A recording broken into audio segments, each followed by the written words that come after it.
हाय everyone, मैं हूँ Lisa and welcome to our channel. और हम देखने वाले हैं कि आपका ये जो जून का मंथ होगा वो कैसा जाने वाला है। सो ये होगी एरीज के लिए, यानी कि मेष राशि वालों के लिए sun, moon and rising. So let's see कि इसमें हम 3-4 चीज़ें चेक करेंगे कि क्या थीम होगा आप लोगों के लिए, क्या चैलेंज होगा, क्या एक ब्लेसिंग होगी और एक क्या गाइडेंस है for the month of June. Okay, so let's see कि एरीज के लिए theme for June, guidance for June, challenge in the month of June and blessing in the month of June. Okay, wow, dam.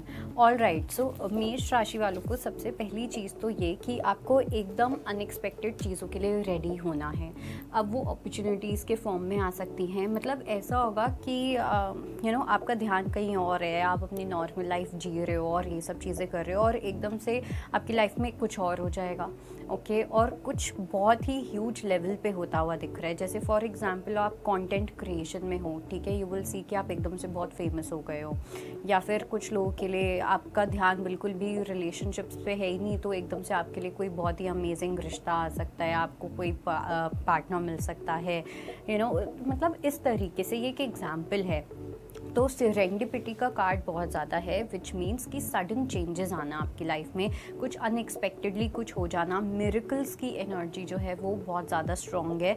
So make sure कि आपका थोड़ा सा confidence जो है वो टेस्ट हो सकता है, बट मेक श्योर कि कहीं ना कहीं आपके लिए बहुत अच्छी अच्छी अपॉर्चुनिटीज़ आएंगी, आपके लिए बहुत सारे रास्ते जो हैं वो खुलने वाले हैं। एक न्यू लाइफ आपके लिए स्टार्ट होगी। अपनी पुरानी लाइफ को आप पीछे छोड़ के आप एक न्यू जोन में, एक न्यू एम्परस वाली एनर्जी में, एम्परर वाली एनर्जी में आप स्टेप इन करते हुए दिख रहे हो। बट उसके लिए जस्ट बी प्रिपेयर्ड, ठीक है। किसी अपॉर्चुनिटी को नो नहीं बोलना, हमेशा प्रिपेयर्ड रहना है जो भी लाइफ में आए, बिकॉज बहुत अनएक्सपेक्टेडली चीज़ें आएंगी जो आप एक्सपेक्ट कर ही नहीं रहे हो। इनफैक्ट हो सकता है बहुत सालों से आप एक ही पैटर्न में रहे हो, जिसकी वजह से अब आपने अपनी सारी होप्स को ड्रॉप कर दिया, तो इस वजह से एकदम से कुछ हो जाएगा। सो उस चीज़ को लेके एकदम अवेयर रहना है। और साथ में मुझे ऐसा लग रहा है कि जो भी अपॉर्चुनिटी आए उसका हाथ पक्का पकड़ना है, बिकॉज ये जो भी अपॉर्चुनिटी होगी ये यूनिवर्स खुद आपकी लाइफ में लेके आएंगे। Okay, then if I talk about the card of theme, कहीं ना कहीं आप ये जो जून होगा ना, it is going to be a mid point for you. Okay, एक ऐसा मिड पॉइंट जहाँ पे आपका एक पैर आपकी नई दुनिया में है और एक पैर आपका पुरानी दुनिया में है। ओके, तो इसलिए थोड़े से क्लैशेस हो सकते हैं when it comes to reality. समझ नहीं आएगा, चीज़ें इतनी अच्छी अच्छी भी हो सकती हैं कि समझ ना आए, थोड़ा ओवरवेलमिंग हो जाए कि हो क्या रहा है लाइफ में। अभी तक लाइफ ऐसी थी, अब एकदम से चेंज हो गई है। इस तरीके के आहा मोमेंट्स आपकी लाइफ में आ सकते हैं।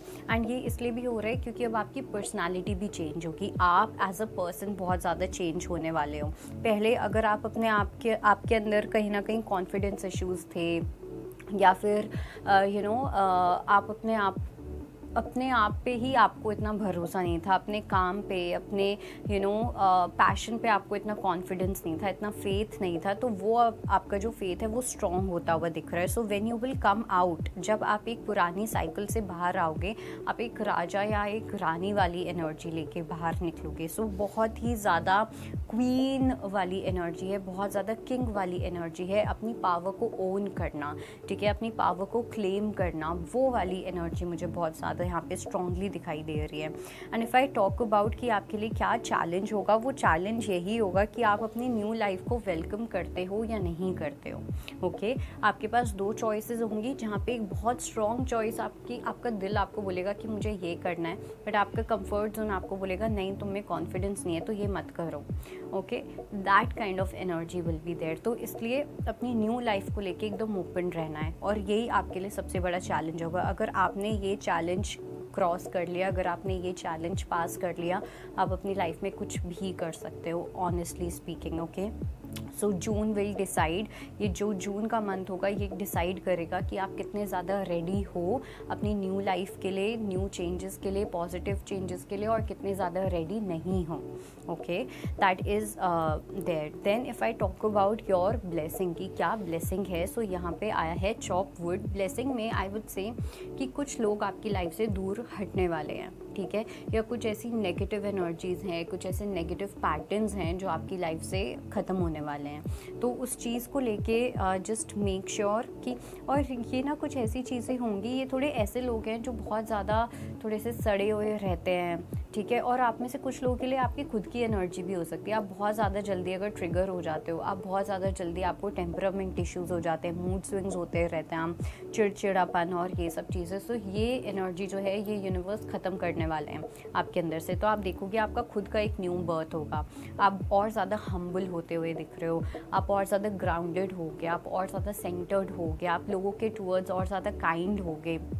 पहले अगर आपके अंदर गुस्सा वाला चीज़ थी कि किसी को कुछ भी बोल देना, स्ट्रेट फॉरवर्ड वाला एटीट्यूड, वो एटीट्यूड जो है वो आपका यूनिवर्स हटाने वाले हैं, वो आपका क्लीन होगा। एंड दैट इज़ व्हेन आप अपनी न्यू सेल्फ को देखोगे। सो उस न्यू सेल्फ को लेके एकदम प्रिपेयर्ड रहना है, ओपन रहना है। ओके, सो या that was your reading and I hope it helps. I will see you next time. Bye, take